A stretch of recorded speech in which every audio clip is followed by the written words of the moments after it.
The minister briefing the August House was pursuant to the call and protest made by the minority caucus on the floor of Parliament a day after the incident. Briefing the House, the Defence Minister explained that to ascertain the circumstances that led to the brutalities, the military command was tasked to collaborate with the NIB to investigate the matter.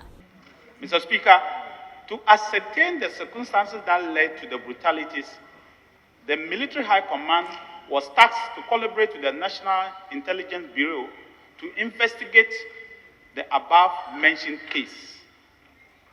Subsequently, a four-man team made up of Colonel B.Z. Ayurugo as the team leader, Lieutenant Colonel J.B. Edua, who is a member, Francis Abuaji from NIB, National Investigation Bureau, who is also a member, and Mr. Maxwell Dasa, also from the NIB, were tasked to do so.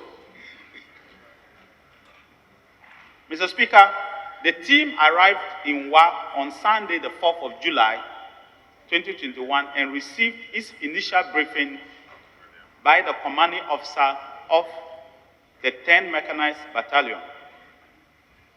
The team was also briefed by the regional minister, Dr. Hafiz bin Saleh, and also Mr. Alexander Awudu, the regional commander of the National Intelligence Bureau. GCOP Francis Abuaji Nyako, the Upper West Police Commander, also did brief the team.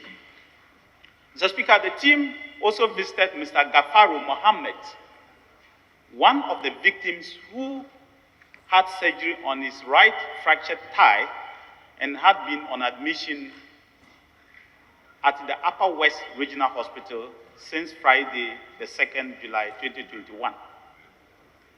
Again, the team visited the various incidents in Wa Township with all the victims together, except Mr. Gafaru Mohammed, to ascertain and collaborate the testimonies of the various people assaulted. According to him, investigations by the team established the following. Mr. Speaker, the team have established the following. One, that on 30th June 2021, one of the soldiers alleged that his phone was snatched from him at about 1800 hours, that's 6 p.m., at Tindama Junction, a suburb of Wa. The soldier informed his colleague on Thursday, the 1st July 2021, at 12:30 hours, who in turn informed the duty officer on the same day. The duty officer, Mr. Speaker, is reported to have permitted the troops to go to town to search for the missing phone. At about 12:45 hours, this consequently led to the brutalities in the Wa Township. So far, Mr. Speaker, in the course of the incident, 11 people suffered various degrees of injury. 4 of them were admitted at the municipal hospital. 3 were treated and discharged. The 4th person, Mr. Gafaru Mohammed, was later transferred to the Upper West Regional Hospital, where he was successfully operated upon. Currently, the victim is responding to treatment.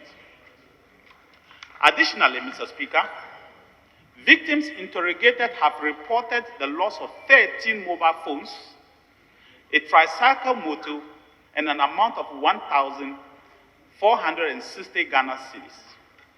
However, 7 mobile phones and the tricycles have since been retrieved and returned to the owners, but no money has yet been retrieved.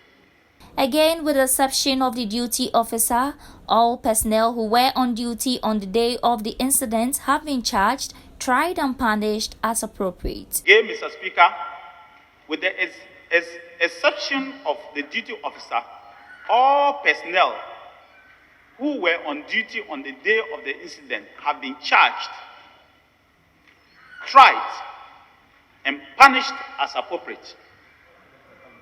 The various forms of punishment given to these officers are as follows.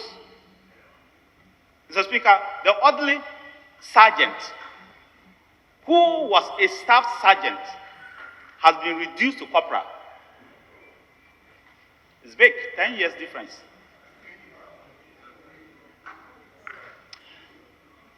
Mr. Speaker, the guard commander, who was a corporal, has been reduced to private soldier. The sentry on duty, Mr. Speaker, who was a lance corporal, has been reduced to private soldier. Mr. Speaker, the trial of the duty officer, who is a lieutenant, will, however, commence on or before Wednesday, 14th July 2021. All the above trials and punishment are without prejudice to the outcome of the subjects under various forms of investigation. However, the minister explained that soldiers who were deeply involved or visibly identified in various brutalizing of some residents have been charged, tried and awarded 30 days each in detention. 8 other soldiers who were deeply involved or visibly identified in various videos brutalizing some citizens have been charged, tried and awarded 30 days each in detention by a disciplinary board chaired by the commanding officer. The remaining soldiers who were also involved in the incident but not identified as brutalizing officers will all be transferred out of the region immediately. At the time of the incident, Mr. Speaker, both the regional minister and the commanding officer were in Tamale and Accra, respectively, on official duties. Stating clearly that members of the Ghana military are very disciplined, he told Parliament that he has personally paid to the regional minister the medical bills of affected residents. Mr. Speaker, notwithstanding the above incident and other incidents, it must be stated clearly that the members of the Ghana Armed Forces, and precisely the men in uniform, the military, are well disciplined, well trained, and respected across the world for their professionalism. The swift action taken by the military high command, amongst other reasons, is to reinforce the sense of discipline amongst the troops and also to safeguard the worldwide reputation of being a professional armed force that members of the Ghanaian Armed Forces are known for. It is in this regard that government will continue to re-equip the armed forces to enable them carry out their duty of protecting us and our territory. Mr. Speaker, to conclude, I am glad to inform members that I have personally paid to the regional minister the medical bills of the people affected. These bills were submitted to the regional minister through the medical director of the Upper West Regional Hospital and the medical superintendent of the WA Municipal Hospital. Let me reiterate that other bills that will be brought to the attention of the regional minister would also be paid.